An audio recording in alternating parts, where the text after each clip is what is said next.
Msanii wa Bongo Flava kutokea nchini Tanzania namzungumzia Official Nandy ameshare na sisi kupitia Insta story yake the way anavyotaka kurudisha fadhila kwa mashabiki zake.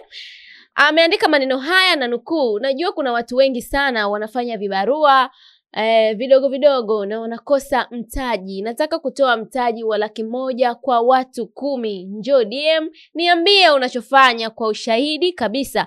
Nitakusupporti. Hii ni namna yangu ya kurudisha kwa watu jamii inayonisupporti. Mungu akinijalia nitakuwa nafanya kila mwezi. So njoo DM, nawapenda sana. Imekuwa ni njia ya Official Nandy kurudisha fadhila kwa mashabiki zake, na amesema atakuwa anafanya kila mwezi.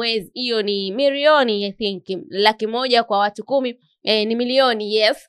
Kwa ameona kama ni njia sahihi kwa kurudisha fadhila kwa mashabiki. Watu huwa wanarudisha fadhila kwa Mwenyezi Mungu kwa kuwasaidia mayatima, wajane na watu wenye uhitaji, lakini yeye kaona ni vyema akawasupporti wajasiriamali. Je, wewe unaona hiyo ni njia sahihi ya Nandy kuwasupporti watu wajasiriamali, ama angepeleka kwenye vituo vya watoto yatima, ama ni njia lakini mojawapo ya kuwafanya mastaa waonekane wanarudisha fadhila kwa mashabiki? Tumeona pia Diamond, kuna moja kati ya posti ambazo zilitambaa, kuna mtu alimuomba shilingi 50,000 akakomboe pikipiki yake iliyokuwa imekamatwa, na akasema